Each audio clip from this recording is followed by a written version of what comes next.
Well, all the guys we've been together for the last couple of days, so I've been telling stories, and I used to be a seminary professor, and the way I used to speak was to give a lot of scripture and a lot of principles, which everybody forgets. You don't remember the principles, but you remember stories, and that's why the Bible is mostly stories.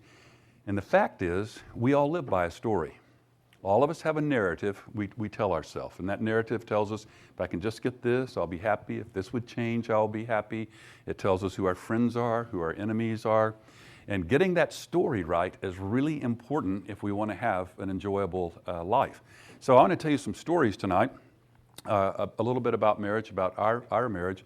Let me tell you a little bit about our present circumstances and then a little background, and I'll launch into a story. Lisa and I were visiting friends in Kentucky in June 2013. Lisa and I both come from really traumatic childhoods. But I did not know how traumatic my childhood was, because when you grow up in a sick home, you don't talk to anybody outside your home about what's going on there. And then I become a Christian at 17. My parents didn't have a single friend, let alone a Christian friend. We didn't go to church. I never heard the gospel. I never heard Jesus died for me until I was 17 years old. And the first time I heard that, I became a Christian. One of the first verses I memorized was 2 Corinthians 5:17. If any man is in Christ, he is a new creature. Old things have passed away. Behold, all things have become new. So I thought that meant that my traumatic childhood had nothing to do with my adult life. And I was just writing over, and in fact, I wouldn't even have called my childhood traumatic. I would have just said it was boring. We never went anyplace. We had one vacation I can remember. Mom never took Dad out. Dad never took Mom out. It was just a boring childhood. And I come from a childhood where my parents were in war from the time I was 6. My dad killed himself when I was 12. I was the oldest of 4 kids. Mom went wild after that, booze. I watched her beauty and health float away on rivers of bourbon and beer. I watched one man after another come into our house. My mom was 34 years old when my dad killed himself, and she had a 10th grade education. And it was 1961 in Texas. And she had the baggage of 4 kids, and not much prospects for a woman like that. And so she did the absolute best she could, and her boys went wild, and then I became a Christian and thought, hey, all that stuff's behind me, and I just blocked a lot of it out and said, hell, that was just boring, it doesn't matter anyway.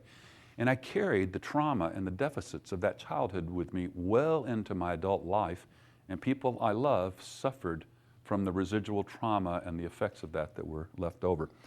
So Lisa comes from in some ways, a more traumatic home.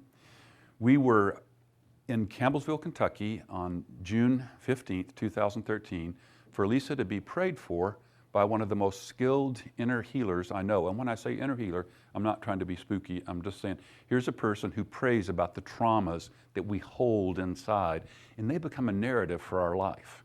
And we live by that. So I'll just tell you one of the traumas that Lisa grew up with. She grew up with a mom who never read a book to her, who, when she was 4 years old, said to her daughter, I hate you, you make me want to kill myself. When she was 5, her father started abusing her sexually, and that continued till she was 12 and screamed and drove him out. We were married for 30, I knew she came from a bad home. She told me some of the things her parents had done and said, but she hid that one from me. I didn't know that one until we'd been married for 32 years. In July of 2006, a very famous pastor and his wife that we're close with, we've traveled all over the world with them, they came to spend the weekend at our home and speak at my church. And Lisa was in St. Louis helping my son move into his new condo. And the wife and I were sitting down at the breakfast bar before church, and she started telling me the story of her life. Now, this is somebody I knew for 20 years, right? And she started telling me the story of her abuse, and it started when she was about 12 and lasted till she was 16. And then she went back. She had just recently gone back, maybe a year before, with her husband to confront her father over what he did to her. And the father broke and wept and apologized. And she became a totally new person after that. So I said to her, you know, our kids have played together, we've been in each other's homes, we've gone around the world together. I've always felt like you were afraid of me. And she said, I was. But not just you. I mean, I felt like she felt like there's something impure, like I might be ready to make my moves on her or something like that. Just there's something unclean about Jack. I mean, that's kind of the way I felt when I was around her. She never said anything like that. It's just what I was picking up from her. And she said, I was afraid of you. She said, but not just you. I was afraid of all men. She said, if a clerk mishandled me in the store, I couldn't do anything. I couldn't confront him. I couldn't argue. And her husband said she was just extraordinarily passive in all ways, just sexually and every way. And after the confrontation with her father, she turned into another person who could stand up for herself. And she ended up starting a real estate company, and it became really large. And she was giving hundreds of thousands of dollars away every year to ministry. She's a totally different person. And I saw a totally different person. I mean, for the first time in 20 years of friendship, we were actually communicating on a friendship level. So the next week, Lisa and I are at Jim and Susie's home up in Vermont. They still lived in New Canaan, and they'd given us their home for the week. So about midnight, lying in Jim and Susie's bed, Lisa tells me the story of the abuse, as much as she thought that I could take. And I say, honey, why didn't you tell me this story in the beginning? And here's what she said back. I was afraid if you knew what my father and I had done, you wouldn't want me.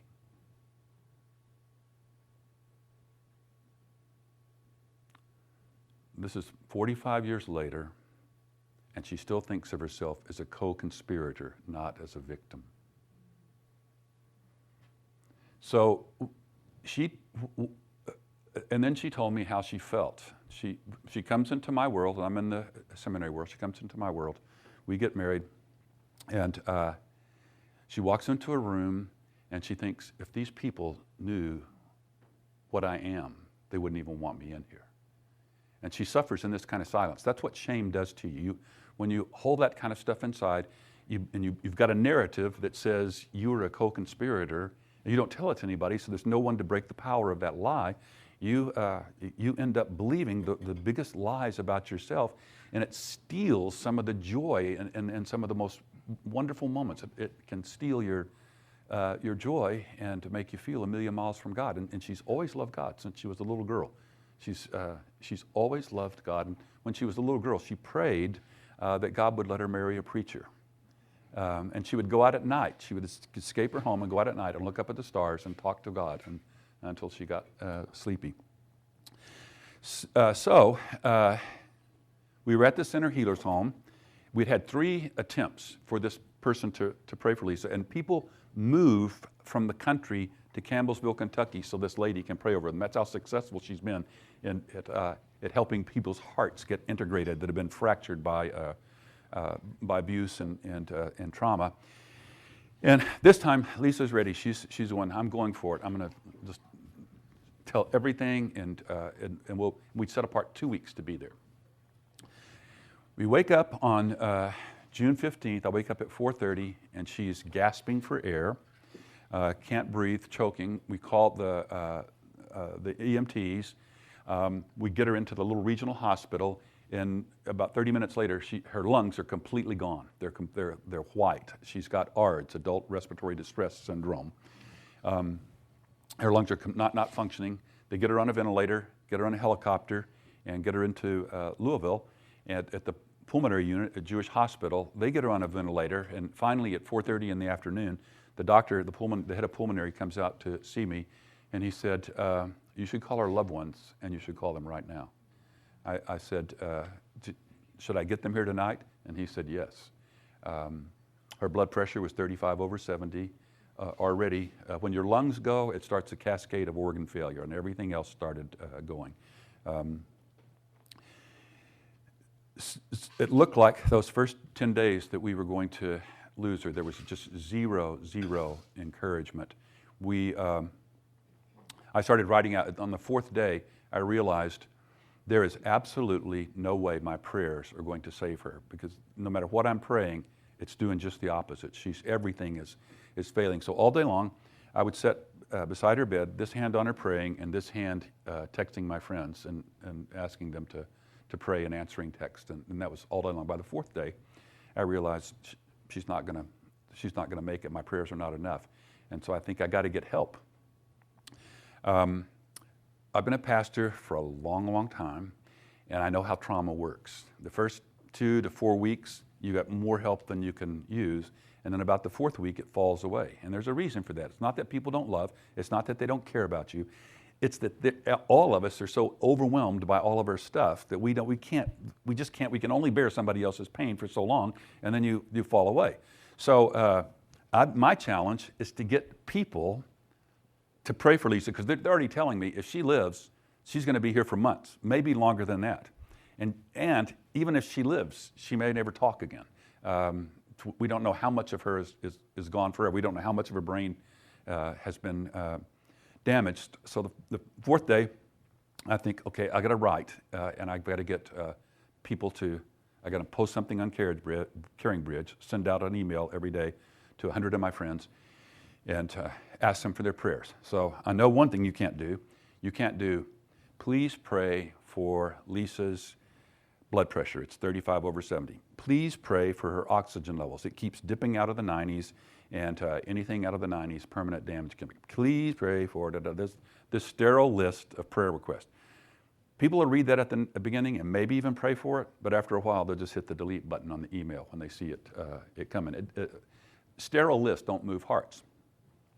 When you get in a hospital situation, like we are, and you're totally at the mercy of this big organization, here's what you find out. There's a war going on. There's a war between the administrators, the insurance company, and the doctors. And it's like a game to them. And all you are is just a chip in the game. You literally have very little power over what's happening. For one, you're not a doctor, so you don't understand a lot of the stuff going on, and you don't recognize abuse when it happens. And there's so much to rant about when you get into a situation like that. And the temptation is to just tell everybody how unfair this is, how unjust it is, how incompetent the people are who are taking care of your wife. But nobody wants to read a rant unless you're a conspiracy theorist. They love rants. But the problem is they don't pray, they just forward emails.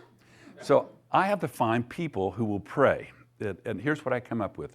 I'm going to write every day the story of what we're going through and where God is in this story. And is he going to come through for us, or is he not? How does he come through? So I'm going to be looking for God, and I'm going to be looking for his beauty every day in our story. So I start writing these, and the more I write, the more I start finding my way. And now every day I'm on the lookout for the Lord. And then this incredibly beautiful things start happening. Some days nothing happens, and some days nothing happens and it's really bad. And so I write about that day, and I say it's 11 o'clock at night. I'm sitting on the 17th floor of the Haight Regency. I'm looking out my window, and 6 blocks away, I see Lisa's window, and I see Unit 1, room 426. And I talk about the downhill slide that day and how we left the day with not any hope except God holds our future. So whatever it is, our future is good, but our future may not be together anymore.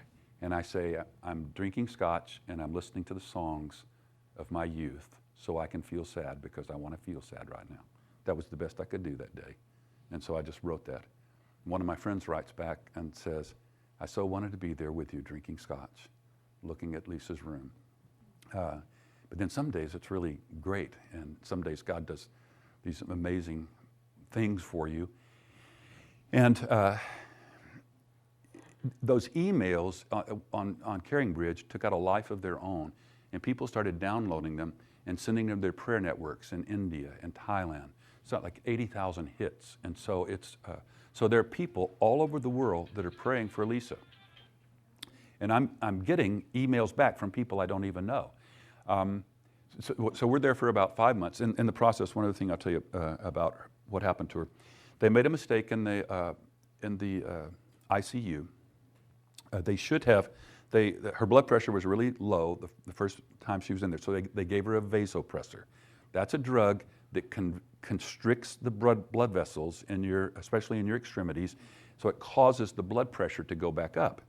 What they didn't do was they didn't loosen the constriction on her arm and on her calves. So she had a blood pressure cuff here that was supposed to be going off every hour. It was going off every 3 minutes. So now she's got a chemical that's constricting the vessels, and now she's got a vise on this arm. And then she's got SCDs, compression devices, on her calves, and they're good. It's to prevent a stroke. It's to prevent blood clot from going up. But when you give a vasopressor, first rule of thumb is you always loosen the compression devices. They didn't do that. Now, I know this because I got a lot of friends who are doctors, so I'm not just depending on those guys. I'm talking to doctors. My next door neighbor is a teaching doc, so I'm talking to him, and my sister's 30-year veteran of OR tech and ICU, so she knows what's going on. But I don't find this out at first. So it's about the 5th or 6th day, Lisa's fingers start turning blue on this hand right here, and the toes start turning blue. So I asked the pulmonary doc, I say, what's going on here? And he says, well, sometimes this happens in ICU, and we don't really know why it happens, but if they turn gray, they'll be okay, and even dark purple, they'll be okay, but if they turn black, they don't come back. And so I'm watching the fingers, I'm watching the very tips here, they start black, and then the toes start. And about the 7th or 8th day, I'm sitting in her room, and I'm looking at it, I'm staring, and I'm asking the docs all the time, is there anything that can be done? And they're all going, no, nothing can be done. I'm staring at her, this hand, these 2 feet, and I'm saying, what do these 3 things have in common? Well, they've all got compression. Her right hand is perfect, but there's no compression there. So a pulmonary doc comes in, and I say, this is caused by the compression.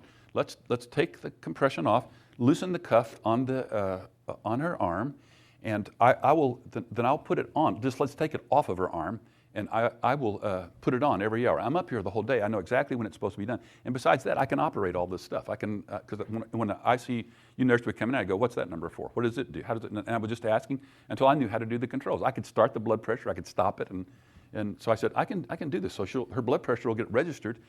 Even if I'm a minute late, it'll still go over to the central computer. And the doctor says, no, that would be too inconvenient. And then she says, and the compression doesn't have anything to do with this. I said, it has to. Look, it's what they all 3 have in common.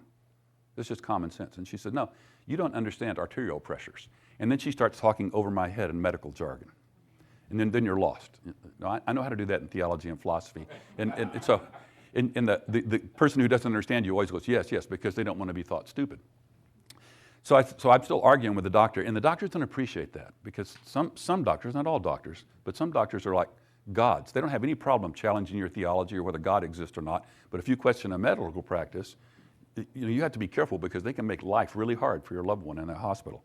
So I say, okay, let's take the cuff off of this arm and put it on this arm, and let's test it out tomorrow. And she said, it's loose, it won't matter, it's just going to squeeze every hour. And I go, okay, fine, let's test that hypothesis. So the next day, this hand is turning blue.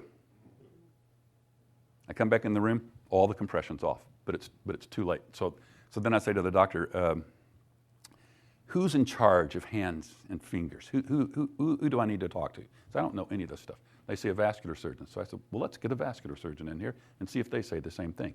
It still took another 5 days to get a vascular surgeon to come in. And by that time, the damage had already been done. Vascular surgeon took one look and said, her hand should be wrapped. It should be kept warm. Her legs, her hand, everything should be elevated. But by then, it was too late. So Lisa lost parts of 4 fingers on her left hand, eventually had to be amputated, and then parts of, not parts, but all of her toes. The good news is that we got out of there after 5 months. She was strong enough to make the journey back home. And through an incredible act of providence, we got under the care of UT Southwestern Med School. That med school in Dallas has won more Nobel Prizes than Harvard or any other med school in the world. And the first thing they did was give her an MRI and found out that she had 2 massive strokes while she was in the ICU. Because she had an MRI the summer before, and there was no stroke damage. And plus, we didn't see any stroke damage until after she came out of the ICU. So that's when we saw the stroke damage. But we didn't know it was stroke damage because no one did an MRI. So the therapy was not good that she was receiving. As soon as the UT Southwestern profs figured out what this was, and it changed the therapy. And she went into the hospital in January 2014, their university hospital. She went in a wheelchair, and she walked out. And she started speaking again. So she understands everything we're saying. The prefrontal cortex didn't get hit. It was Wernicke's area that produces speech and parts of both sides. So in Lisa's mind, her speech is totally clear whenever she says it. In her mind, it's clear, but it comes out like the other morning she says, "Don't go." And I said, "Honey, I'm not going anyplace." And she says, "Don't go." And when she does this 5 times, and it gets more excited each time. And I'm saying, each time I'm saying the same thing. I am not going anyplace. I'm going to be here all morning. And what she was saying was Diet Coke. I want a Diet Coke. So I came back up to the room after the afternoon session with the guys, and Lisa says, "Don't go." And I said, "I'll get it right now."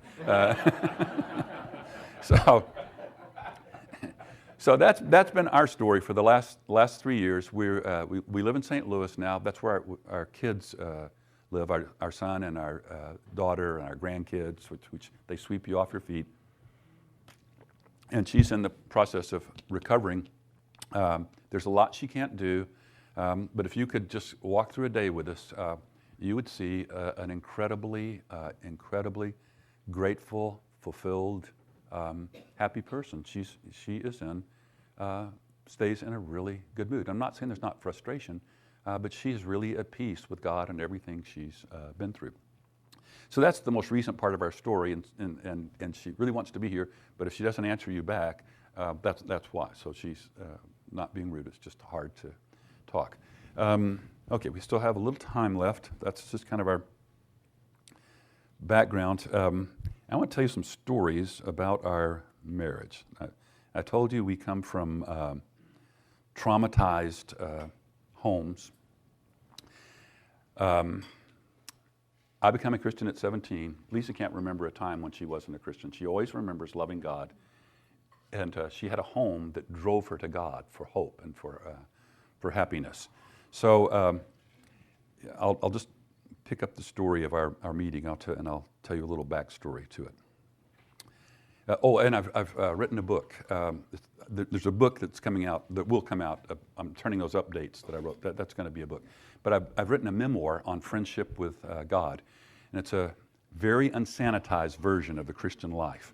The kind of book that I tell stories in this book that Christian writers do not tell.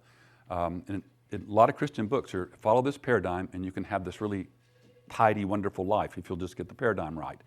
I used to believe that, and I've tried out so many of those paradigms, but none of them work. Life is just messy. Have you lived long enough to discover that? It's just messy. That's why we have grace. We're never going to not need God to bail us out. And the more open we can be about that, the better off life will be for us and for our friends. So here's a part of the story where we meet. And I will give you some principles for marriage, I hope. But maybe not, but I'll try. So this is kind of a little conflation out of my book. I wanted to be an executive at General Motors like Dad. But when Dad killed himself, he killed my plan for life. Since there would be no money for college, there was no reason for school. And no teacher ever showed me the utility of math, the purpose of history, or the beauty of Shakespeare. So I passed on school and read novels that you would never find in school libraries and baptized my mind in movies.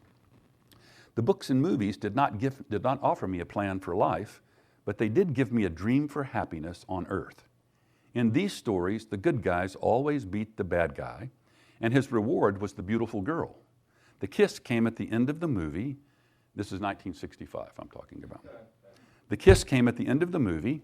The kiss meant that the battle was won, and nothing was left except to ride off into the sunset together and enjoy happy ever after. I grew up in the world of the kiss, not the world of the blowjob. Is that too offensive, ladies? I mean, with the guys, no, I know it's not, but so I'm trying to express in one sentence the difference between the world my kids grew up in and the world I grew up in. So Anne Lamott, in one of her novels, said, "This is sweet. It's like a goodnight kiss." That's what she said. It's a totally different culture. I grew up in conservative Texas in 1965. One of my friends, who is a lady writer, an excellent lady writer, she's got 3 bestsellers on the New York Times list. We were reading each other's stuff, and she died laughing when she read that. She said, "I think you should leave it in the book," but we'll see. And there's a lot worse stuff than this in the book, so this was just kind of having fun. All right, so I grew up in the world of the kiss. Night after night, I fell asleep dreaming of the kiss that would make me forever happy. I dreamed of falling in love with a beautiful girl whom I would not touch until our wedding launched us into the ecstasy that had no end. I believed at that time that there was an in-love experience that had no summit. It just goes, unlike all the adults I knew, unlike my parents, it just goes on and on and on forever. And that is where your happiness lies. I fell asleep listening to romantic ballads by Elvis, Roy Orbison, and Ray Charles. I concretized my fantasy by picking the most beautiful girl in my class to lie in my marriage bed. In the 7th grade, her name was Fawn, perfect for a boy named Deere.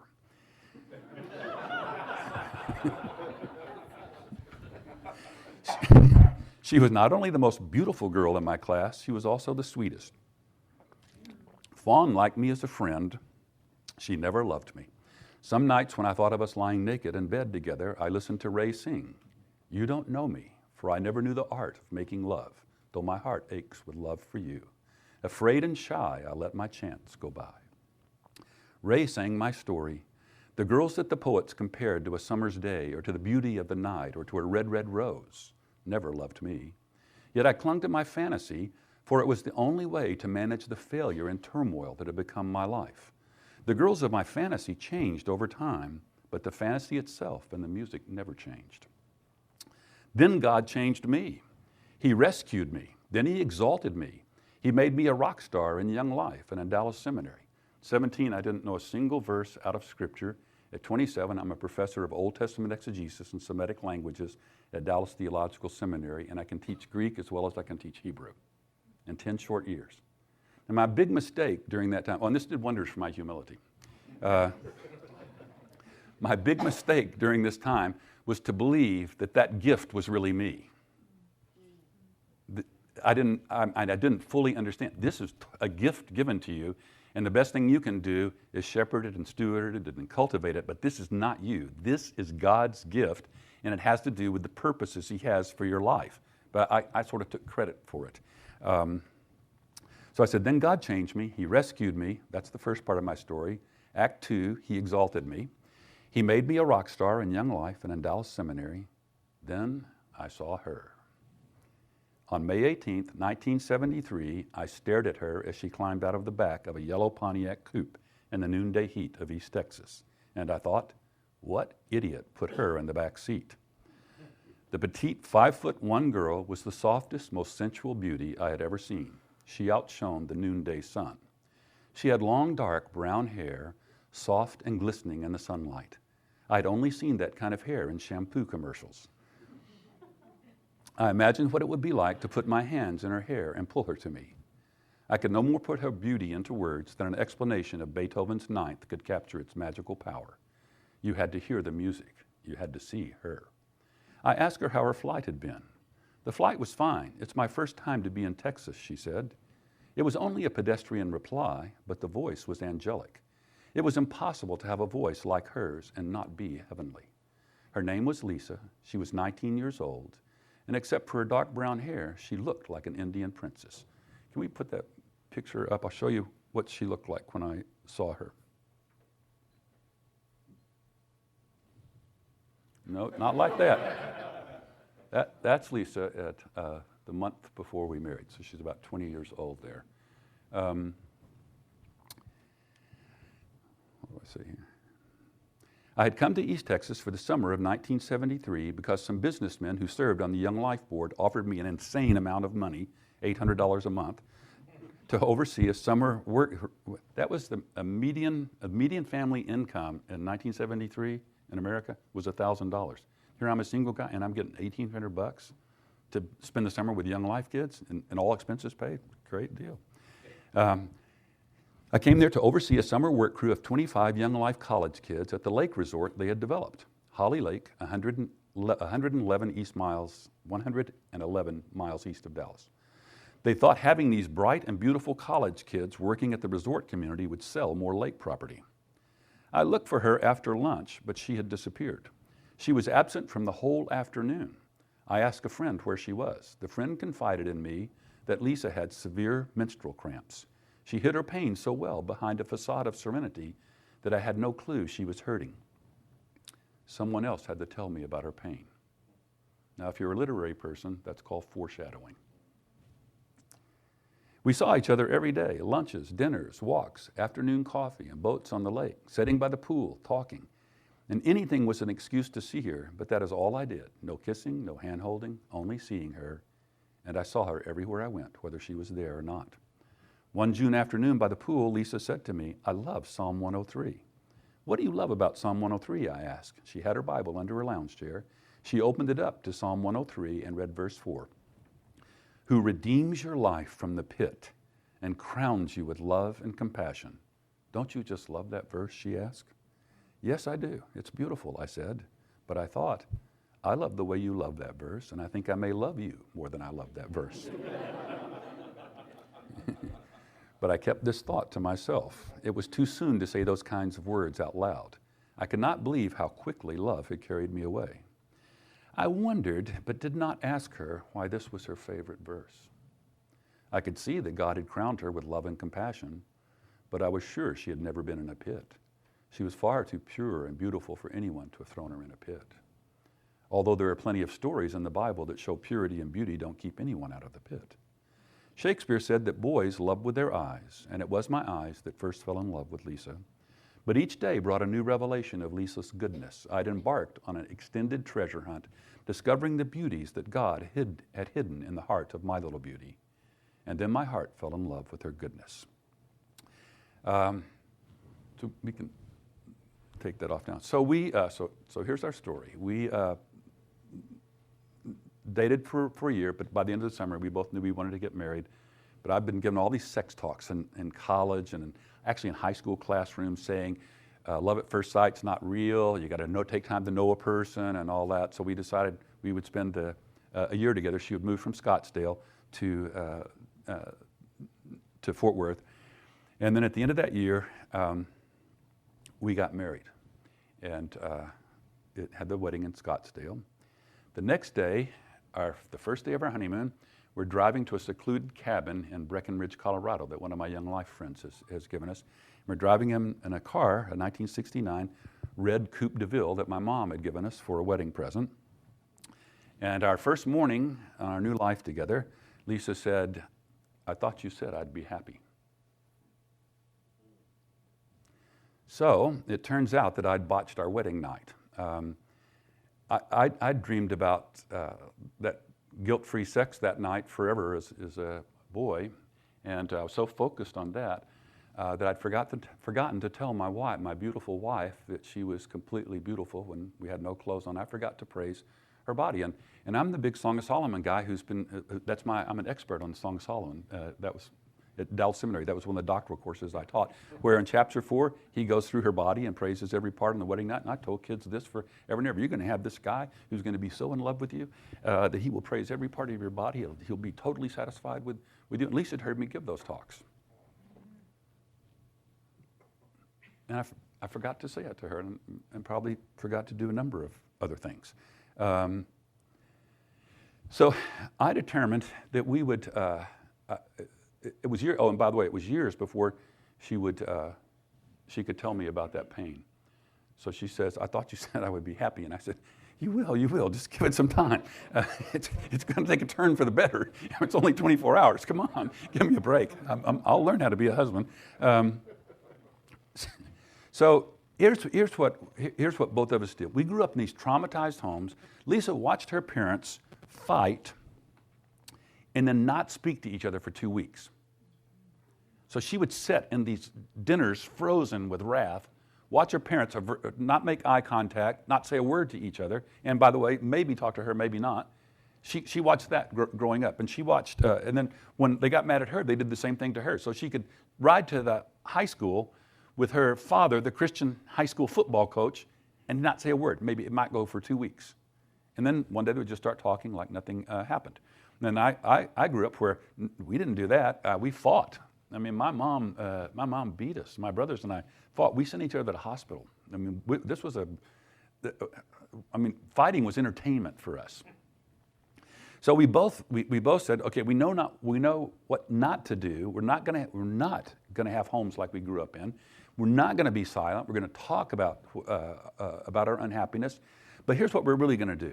We're gonna bring God into the center of our marriage. It's never gonna be the two of us. It's always gonna be God there. And every argument we have, there's gonna be a third person in that room, and how we're treating the other one affects him. And we want him on our side, because if he's not on our side, we can't have a good life. So how we relate to one another has everything to do with the quality of life we're going to have. It has everything to do with our spiritual life. The greatest commandment, Matthew 22:37-40, or Mark 12:30, love the Lord with all your heart, with all your soul, with all your mind, with all your strength, and love your neighbor as yourself. That really is the key to happiness on earth. Now, all of us have been told a huge, huge lie. And the lie goes like this. Some of us have told it to our kids. Study really hard in high school so you can get into a good college. And then study really hard in college so you can get a good job when you get out. And then work really hard after you get out, and you'll become a success, and then you'll be happy. It's a lie. That's a lie. And all of us who've gotten into our maybe 40s or 50s, we know it's a lie. When you're in your 30s, you're still moving up, and you're thinking, okay, I've just got to put a little more effort. I've just got to do a little more. I felt this in my career, my theological career, moving up the food chain at my seminary. But it's a horrible lie. No one is happy. No one is happy for very long by any temporal success, because our hearts weren't made for that. What that lie does, if we really believe it, it keeps us trapped in the pursuit of this hollow happiness. We get a little bit, and then we have to go ahead and up what we did before, or we got to get the new possession, the better car, or whatever. Now, I didn't have that wasn't the lie I believed. That wasn't the story I was telling myself. Here was my lie. I believed in the forever girl, in love that had no summit, that it would just keep on getting better and better. Unlike every relationship I'd seen in every other, unlike all that, we would have the love that would just, the in-love experience. You would never fall out of in love. You'd still have that passion, that queasiness, and the defenses all down, and the oxytocin and dopamine surrounding, bathing your brain, and that would just get better and better and better, and the ecstasy would just go on and on and on. That's what I believed. And I actually taught that was what the Song of Solomon taught. Then Lisa said, I thought you said I'd be happy. I mean, it just took one day of marriage to disabuse me of that idol. And that's what it was in my life. It was an idol. It was something I was counting on other than God for my foundational happiness. The foundational happiness lies in God, and you can hope for anything you want. Hope for anything, but only put your hope in God. My future's going to be good. Lisa's future is going to be good. In spite of all she's lost, it's going to be good because God holds her future in His hand, and God is good. He will never let random pain touch any of us. We may have pain we didn't deserve, but we will never have pain we didn't need. Even when we don't deserve it, that pain can come and work wonderful things in our life. So that's a normal dream for happiness. After we got married, we said, we are going to pursue God together. We're going to love God and follow Him. And then we also made a commitment to love each other. How many of you have heard that communication is the key to a good marriage? Excellent communication is the key to it. You hear that said all the time. All right, there's a guy named John Gottman. Have you ever heard that name? If you read marital stuff, he's like the guru. He's studied more couples than anybody else. They bring couples into an apartment, and I think it's Seattle. They spend the weekend there, and every single thing is taped. Gottman can listen to couples interact, and in the first 15 minutes of watching them interact, he can predict with about 80% success whether they're going to have a divorce or not. So this guy's really sharp, and you read his stuff, and you go, okay. So here's what he says. If you have excellent communication skills, you can solve 31% of your marital conflicts. Great news, right? If you have excellent communication skills. The other 69% are not solvable. That's how hard it is to change personality. So what keeps you together? And here's his answer. What keeps you together is a friendship where you enjoy one another. And how do you get a friendship like that? You cultivate it. It's not dropped in your lap. If we think about our best friendships, our friendships with our best friends, almost all of those have pain in them, and almost all of them required a long time to cultivate before we got to that place where we were comfortable having this secret sharing, in-depth friendship, and where we had this pleasure in being with this other person, and we're actually better because we're with them, and we feel their affection in us. So it's the people who work on the friendship, who work on cultivating it, that end up staying together and end up enjoying one another. We want to enjoy God. That's what friendship with God is, enjoying Him, feeling His pleasure in us, and we want to enjoy each other. The best part of my day before I got married was sitting in the class in the afternoon of one of my three great icons. Most of my classes at Dallas Seminary, if I had a choice, I wouldn't have attended them. But the insecure professors, they take attendance. They make you come to class. So they don't have to feel bad about their poor pedagogical skills. I sat in class for 22 years, and here's one thing I can tell you, that the average college professor or seminary professor or graduate school is boring. And they don't tell you anything you couldn't read in a book and get much quicker. And I hate having to sacrifice my time to somebody's incompetency and fragile ego. So as a student, some days, when the best thing was when the professor said, okay, you keep your own attendance and you turn it in at the end of the semester. So I just didn't go to his class. I'd show up to take the test, which took about 2 or 3 hours to memorize. They didn't require you to think, just to regurgitate. So I would show up, take the test, and then the last day of class would come where you had to turn in your deal, and I wouldn't go to class that day. And then they just weren't strict enough to pursue me and go, hey, come on, Mr. Deere, how much? But then there were other classes where the guys, they took your attendance. So I would sit in the back of those classes behind some big guy, and I would just write out the paradigms of Hebrew and Greek verbs, strong and weak, and vocabulary list. And I just redeemed the time, turned it into something useful. So I had 3 classes that weren't like that. I had 3 classes by these incredibly gifted teachers, 2 Greek professors and 1 Hebrew professor. The Hebrew professor had a double doctorate, one from Harvard in Hebrew and one from Dallas Seminary in Greek. And he was fluent in German and French and Latin and that sort of thing. So they're all stunningly brilliant, and they all had different facets of exegetical skills. And I became their protege, and I sat in those classes of those guys. And some afternoons, I sat in Dallas Seminary, and Dr. Johnson's expounding Revelation 12 from the Greek text, and my heart is beating so fast, I think, this is the most significant moment in my life. How could I have lived this long and not known this? I mean, this is like, I'm in a court of angels here. This is awesome. And I had that experience more than once. And that used to be the best part of my day, and it made the suffering in the other classes totally worthwhile. So Lisa and I get married.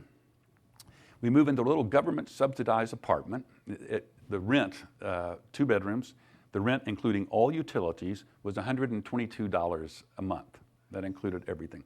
But it's government subsidized, so the couple above us, they wake us up at 3 o'clock in the morning yelling and screaming and vowing threats of bodily harm, and then actually doing bodily harm. We hear them thud against the wall and accuse each other of the worst things. Didn't happen every night, but so that's the kind of apartment we lived in, a little tiny thing.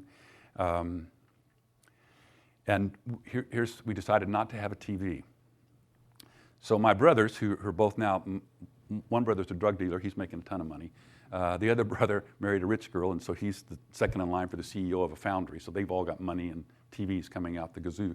And so my brother, Tommy, my young brother, brings a TV over and says, here, you need a TV. And I go, no, Lisa and I decided we don't want a TV. We don't want to spend the afternoons, evenings watching TV. And he goes, Jack, that's so cruel. How could you do that to Lisa?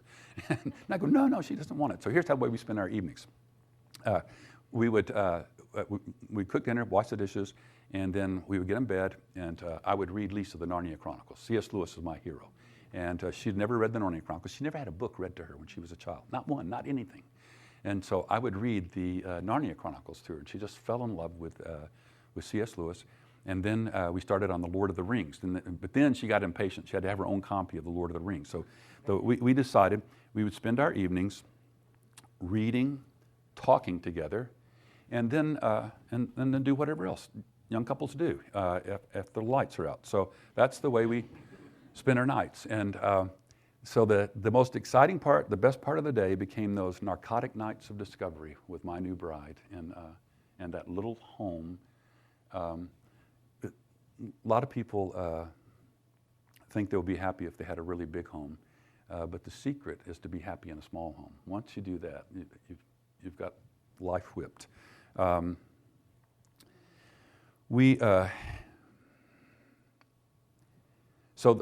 Lisa worked as a dental assistant, and I worked as a young life leader, and that was our life. And here was the part that wasn't so great.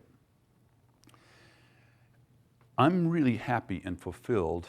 I'm excited about what I'm learning at my seminary. I've got a young life community that I'm nurturing, college students, and teaching people how to train young life leaders and all that.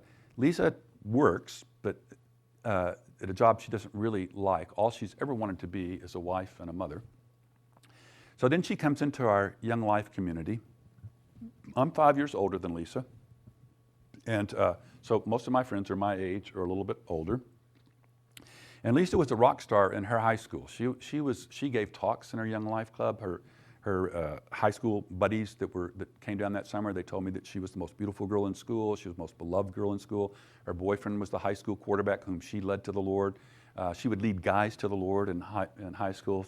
Her home was a disaster, but her life in young life was actually wonderful and life-giving for her. So now she comes into my world. Okay, us young life guys, there's about 10 of us all going to Dallas Seminary. We're not talking about Bible verses. We're talking about Greek and Hebrew words and what they mean and flaunting those around in our teaching. And the evenings are kind of spent with in those meetings, people asking me questions, and they're not asking, nobody's asking Lisa the meaning of a Greek or Hebrew word.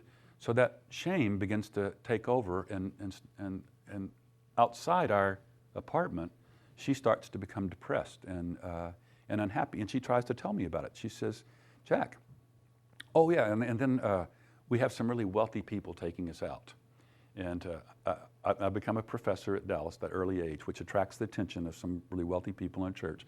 So now, this poor boy from the east side of Fort Worth who wouldn't know an escargot from an earthworm, now we're learning about that world, the world of Chateaubriand and Bordeaux, and got these great wine teachers. And now these friends are like 10 years older than me at the successful stage of life. And often those evenings are, let's ask Jackie our questions, our theological questions. And I'm just happy to talk at a sustained level of generality as long as people are living and are listening and I answer the questions. So we come home from one of those evenings. And Lisa says, how would you feel if you sat there the whole evening and you didn't say a single word? Because that would happen some evenings for her. And so here was my response. I would feel fine. It didn't really happen, but I would feel fine. I didn't have to say anything. People thought I was smart. Even I knew how to make silence intimidating. It's true. I gifted in arguing. And so then I would tell Lisa how much I loved her and how special she was to me, and why isn't that enough for you? But what she felt like she was a comet in her world, and then it flared and landed in the mud of Fort Worth. And it was that old shame working on her, and I could not see how I was not listening to her. I just said, I would say things like, hey, look, a pharmacist has this encyclopedic knowledge of drugs. You don't expect his wife to have the same knowledge. They don't expect you to have my knowledge. This is what I've chosen to spend my life with. And so I would give rational arguments to her mind. But it wasn't her mind that was hurting, it was her heart. And I was so wounded from my childhood, I was completely insensitive to that kind of pain. I learned how to endure pain in my childhood. I learned how to endure a lot of pain. When my mom beat me and went on and on and on, I made it a matter of pride not to flinch, not to grimace, certainly not to cry, and my heart shut down in my own home. My absence of my father made it shut down more. So I learned how to handle disappointment and how not to feel pain and just to put your head down and keep on going. So I'm saying to Lisa some version of, why can't you just do that? And I'm happy in my world because I'm rising up. Everything I'm touching is turning to gold, except for my wife, who is sinking down into a depression. My mom gave her a car to drive to work, to her dental office. My brother had given me a .22 revolver for Christmas, and somehow that revolver ended up under the front seat of Lisa's car. And she found it. And she left it there, and she didn't tell me about it. And it was loaded. And more of those evenings made her think that the solution to her pain was lying under that front seat. And she was contemplating, in our second year of marriage, she was contemplating taking her life because no one could understand her pain. Her husband couldn't understand it. And then, in the fall of 1975, Lisa came home from the gynecologist, who was a Young Life committee member. We'd gone on vacations with him and his wife, and so we were friends, first name basis. We'd gone on ski trips with them and eaten in their home and all that. She comes home into our little government subsidized apartment, this big smile on her face, and she says, I'm pregnant, and jumps into my arms. And she was so happy. And this is the beginning of the fulfillment of the dream for her, a mom and a wife. And so we're happy, and we call our whole family together that night, all my brothers. Everybody else is all married in the family, and they already have kids, and so I'm the oldest and the last one. And we have a big celebration. The next morning, I rush Lisa to the doctor because she's bleeding and she's become a threatened miscarriage. So Jim Boyd, our doctor, examines Lisa, and he says, he goes, you're my friends, and I'm not going to lead you on. You're probably not going to have this baby. Lisa, honey, I'll give you the medicine. You go home, take the medicine, lie in bed till the bleeding stops, if it stops, but don't get your hopes up because you're not going to carry this child, most likely. But you'll be able to have other children. There's nothing structurally wrong that I can see. So we go home, we sit on our couch, and we're both crying. And we're both thinking like this, God, why would you give us this life and then take it away? And how could you do this to us? And then all of a sudden I come to my senses and I say, wait a minute, I don't take one person's opinion in theology, I read everybody. So this doctor's brilliant, he does seminars across the country, but I'm not going to take his opinion by himself. So I call a friend of mine who's written 3 medical textbooks, and one of them's in gynecology, and they're marketed all over the United States and Western Europe. So I say, Joe, Lisa's been diagnosed as a threatened miscarriage. I want your opinion. He says, what are her symptoms? So I list off the symptoms, and Joe says, she's been diagnosed correctly, Jack. He said, there's an 80% chance she won't carry that baby to term. And if she did, you probably wouldn't want that child. That child was most likely going to be born so defective that you'll spend the rest of your life and money caring for that child. This is, I say this to you because we're Christians. This is maybe a blessing of God in disguise. And I took comfort in those words back then. I would not take comfort in them today because I know about God's healing power. I didn't know about His healing power back then. But I took comfort in those words, and so I go to Lisa and I say, honey, it's going to be okay. I just talked to Joe. And so I give her Joe's message, and she keeps right on crying. So I speak a little louder. I think she's so upset she can't hear me. So I repeat the message a little bit louder. Keeps right on crying. And her eyes are starting to swell shut because she's crying so hard. And so now I'm irritated with her. And so I put my hands on her shoulders and I turn her around where she has to face me. And I say, Lisa, Joe said, and she pulls away from me and she said, I heard you the first time. I don't care what Joe said. I want this baby. I will take this baby any way God gives me this baby, and I will care for this baby the rest of my life. And when she said that, I just backed away because I knew I was standing on holy ground and I had no business being there. And I'm looking at her and I'm thinking, where did that come from? I mean, you've only known for 24 hours you've had this child in your womb, and all that child has done is make you sick and threaten your life, and you say the worst thing in the world would be for you to lose this little one? How did that come? And then I think that's what God said about us. The worst thing in the world would be to lose one of us little ones. So I just back off. Lisa goes to bed, starts praying, and she prays, please God, please God, please God, just please God, please God. And then and by the way, I don't pray. I pray for her, for God to comfort her when we lose our child. But I don't pray for the child to be born safe because I don't believe God does that anymore. You say, why did you believe that? Well, all my teachers said God's not healing anymore. He just did that to get the church started off on the right foot. Now that we're started off on the right foot, then we don't need that stuff anymore. We got doctors now. So I prayed for God to comfort Lisa, but I never prayed for the baby. She never stopped praying for the baby. Then the bleeding stopped. She thought that was a good sign. I thought, maybe. She goes back to work. Now she's a teacher's aide. She goes back to work as a teacher's aide. And the teachers in the teacher's lounge, they're really sweet, and they comfort her. And women who've had miscarriages tell her, I've had a miscarriage, but I was able to have other children. And Lisa says thank you and listens to him. But in her mind, she's going, I don't want other children. I want this child. And so she keeps praying, God, please give me this child. Give me this child. Then the fourth month comes, and it's the time when you're supposed to be able to detect the heartbeat. And in 1976, they weren't using sonograms in doctors' offices yet. They used the stethoscope. So she goes into the office, and the doctor tries to find the heartbeat. And he says, Lisa, I'm so sorry. Your baby's heart is not beating. We have to do a DNC. And Lisa looks up at him and says, no. He says, Lisa, you don't understand. You could get an infection, and you could hurt your chances for having other children. We have to do a DNC. And she goes, no, I can't. I'm sorry, I just can't.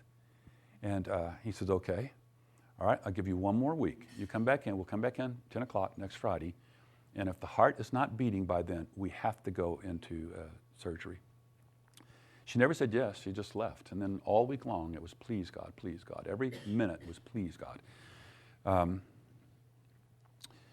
She goes back the next 10 o'clock next Friday.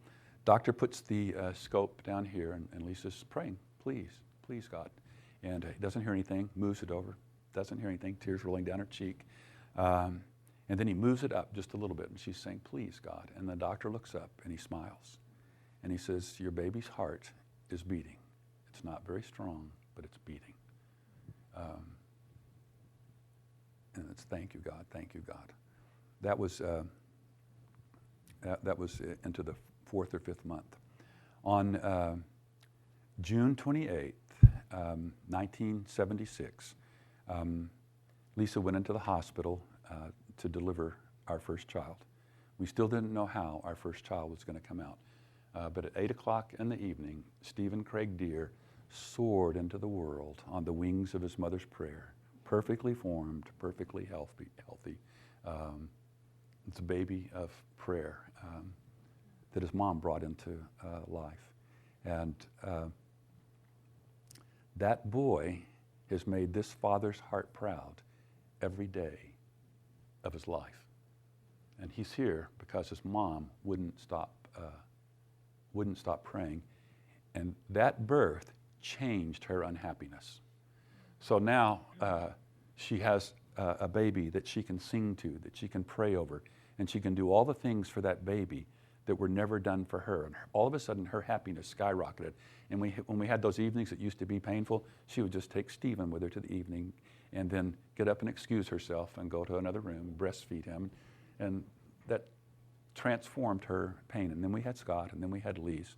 And Lisa was in heaven with those children. That's what she was what she was made for. And I couldn't understand her pain, but God could, and He knew how to alleviate it. So I'll say a few more principles about marriage after supper and tell you another story. But the key to marriage is loving God. The key to marriage is loving God.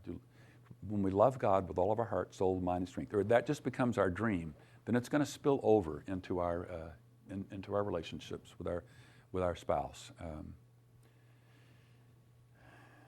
So I think that's all I want to say for right now.